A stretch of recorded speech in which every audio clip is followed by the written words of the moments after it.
Imagine standing at the edge of an ancient savanna as the sun dips below the horizon.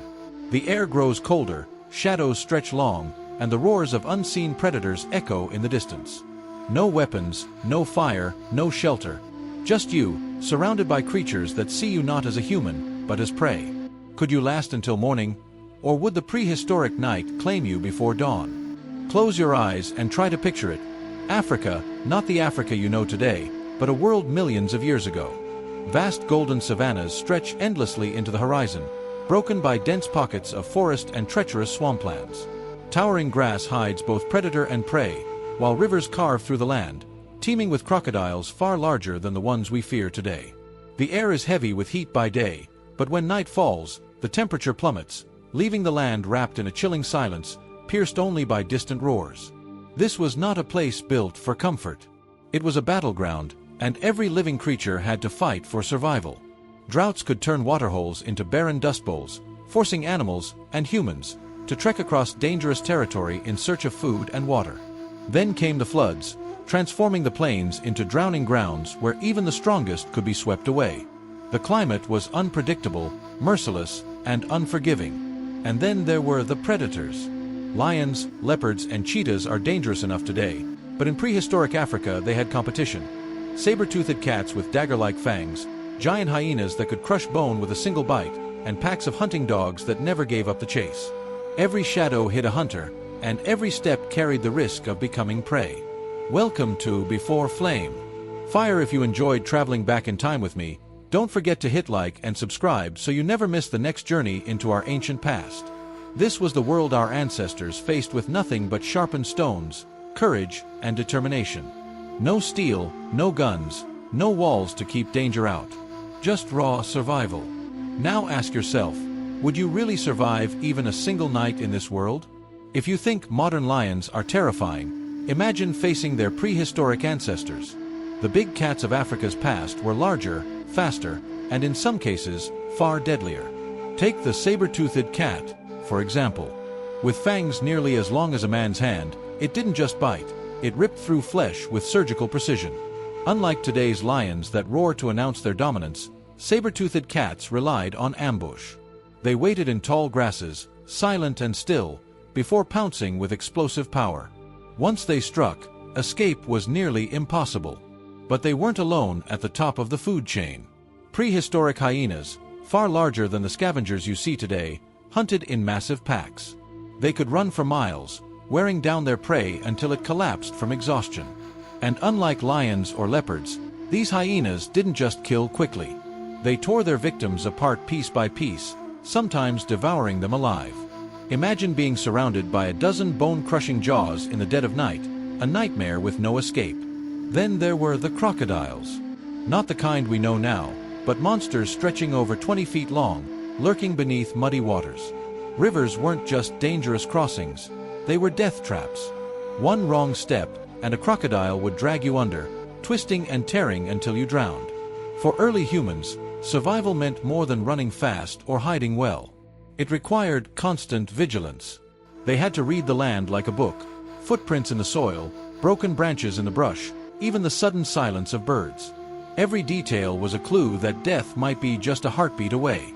In a world where humans weren't the hunters but the hunted, what chance would you have against predators that ruled both land and water?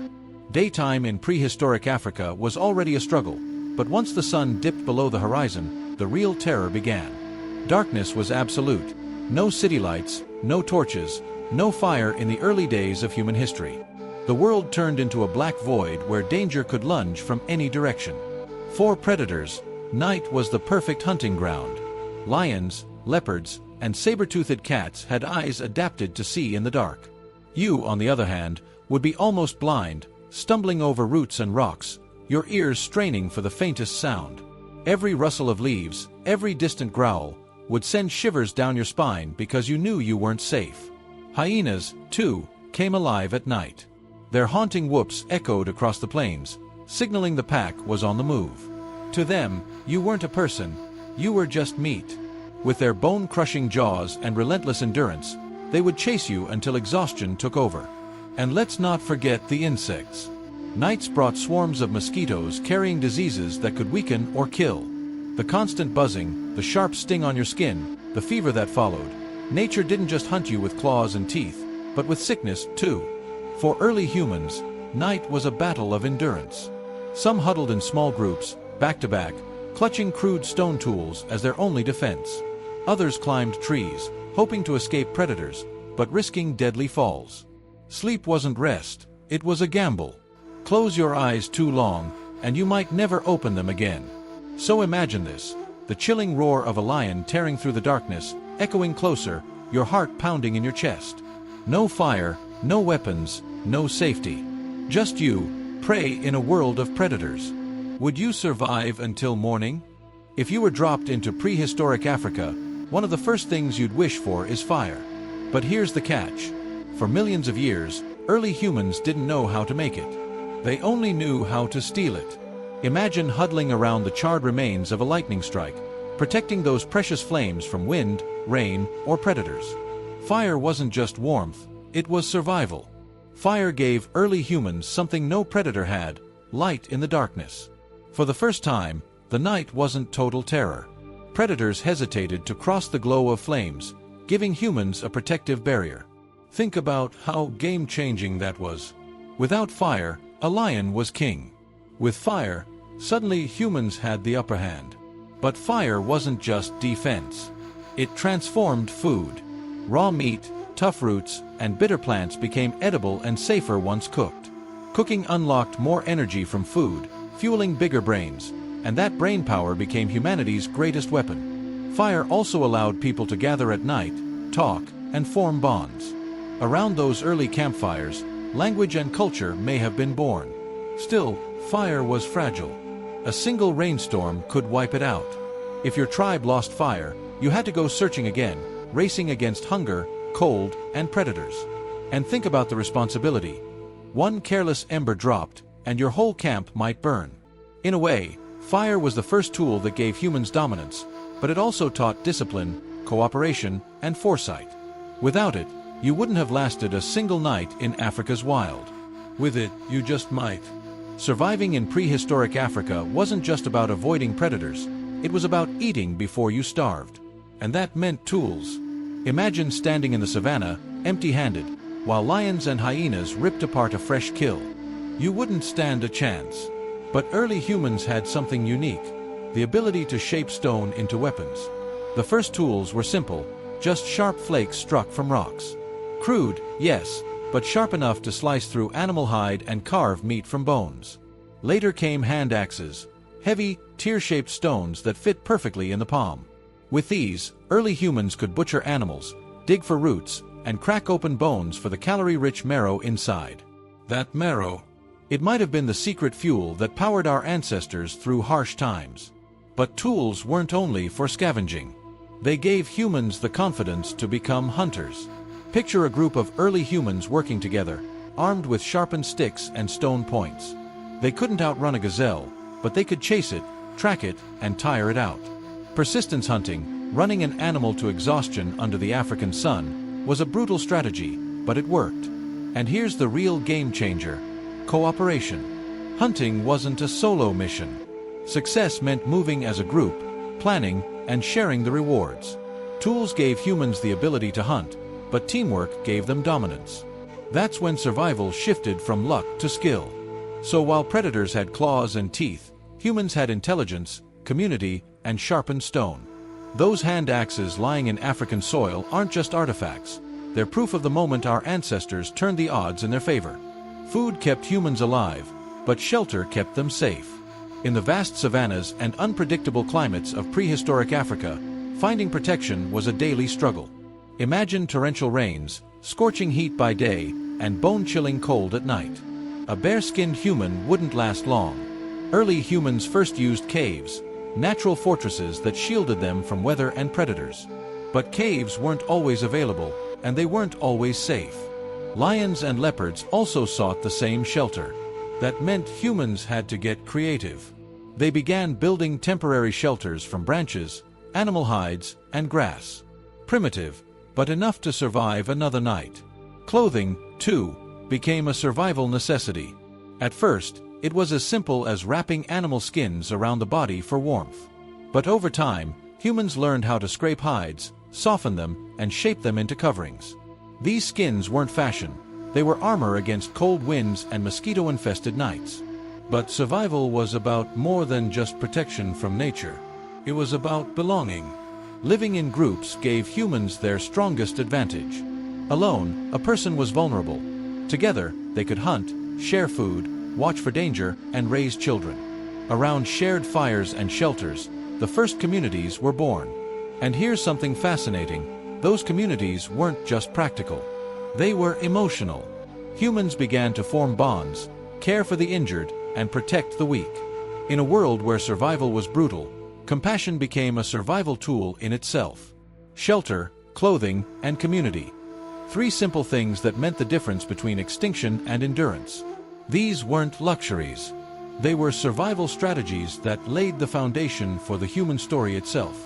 When the sun dipped below the horizon in prehistoric Africa, fear took over. Night wasn't just dark, it was deadly. Humans had no night vision, no strong claws, and no sharp teeth. Compared to the predators lurking nearby, they were fragile. Imagine crouching in the tall grass as shadows stretch across the savanna. In the distance, you hear the low rumble of a lion's roar, a sound that vibrates through your bones. Lions of the past were even larger and more dangerous than today's, and they weren't the only killers prowling in the dark. Leopards hunted silently from trees, waiting to pounce on anything that moved. Packs of hyenas with bone-crushing jaws followed humans, scavenging their kills or testing their defenses. And then there was the saber-toothed cat, its enormous fangs designed to pierce thick hides and, unfortunately, human flesh. Without fire, humans were sitting ducks. Darkness made them easy prey. A single misstep, a rustle of grass, and a predator could end everything in seconds. This fear wasn't imagined, it was constant, shaping human behavior. Early humans learned to stick together, to climb trees, or to retreat to caves before nightfall. Predators ruled the night, and humans survived not through strength, but through strategy. This was the beginning of our most powerful weapon, not muscles, but minds. By learning patterns, creating defenses, and eventually controlling fire, humans slowly began to turn the tables. But in those first nights, survival was fragile. One wrong move in the darkness, and the story of humanity might have ended before it even began. Surviving the predators of the night was only half the battle. The other constant enemy in prehistoric Africa was the climate itself. Imagine searing heat by day, the kind that cracks the ground and drains every drop of sweat. Water wasn't always nearby, and rivers teemed with their own dangers. Crocodiles lurking just beneath the surface, waiting for the thirsty and the desperate. Finding clean water wasn't a luxury, it was a matter of life and death. Then came the cold. Nighttime temperatures often plummeted, and without fire, early humans had no way to stay warm. Wrapping themselves in animal skins might offer some protection, but it was never enough against the chill that seeped into their bones. Hypothermia wasn't a modern problem, it was a prehistoric killer. And let's not forget the storms. Torrential rains could wash away entire camps, leaving humans exposed to both the elements and hungry predators. Lightning strikes could ignite wildfires, forcing groups to flee in chaos, abandoning precious tools and food supplies. Food was equally unpredictable. Some seasons brought abundance, fruits, roots, and herds of game animals, but droughts or harsh winters could leave landscapes barren. Starvation was a constant threat, one that tested not just endurance but creativity. Humans had to scavenge, adapt diets, and learn to exploit whatever nature provided. The climate shaped everything: where to settle, when to move, what to eat, and even how to avoid becoming prey. This relentless cycle of survival wasn't just about physical toughness, it was about adapting, problem-solving, and working together as a group. It was here, in the struggle against Africa's unforgiving environment, that the seeds of human resilience were truly planted. Among all the dangers of prehistoric Africa, the predators, the starvation, the storms, there was one discovery that changed everything: fire. For early humans, fire was more than just light. It was warmth in freezing nights, safety from predators, and a tool that transformed survival. Imagine huddling around a small flame in the darkness, the crackling fire pushing back the shadows where lions prowled. Fire became a boundary, a line predators rarely crossed. It also unlocked new sources of energy. Raw meat was tough, fibrous, and often dangerous to eat. But when cooked, it became softer, easier to digest, and packed with more usable calories. That extra energy fueled brain growth, sharper thinking, and more complex social bonds. In a way, every spark struck on stone was also a spark of human evolution. But fire wasn't easy. Keeping it alive was a constant battle. Flames could die in the wind, rain, or cold. Early humans likely carried smoldering embers across long journeys, guarding them like treasure. Losing fire meant vulnerability, hunger, and exposure. Even with this advantage, fear never disappeared. The night was still filled with roars, screeches, and the unknown. But for the first time, humans had a weapon that even the fiercest predators respected. Fire gave courage, connection, and the beginnings of control over the chaotic world. With it, humans weren't just surviving, they were beginning to thrive. Prehistoric Africa remained a land of death and danger, but around the glow of fire, humanity found its first real shield. The question is, if fire was the turning point for our ancestors, what's the next great discovery that will shape the future of humanity? Surviving a single night in prehistoric Africa would have been nearly impossible for us today. But for our ancestors, every challenge, from predators to hunger to fire, was part of the struggle that shaped humanity itself. Their resilience, adaptability, and courage in the face of danger are the very reasons we're here now. The real question is, if they could endure such a brutal world and rise above it, what challenges are we truly capable of overcoming today?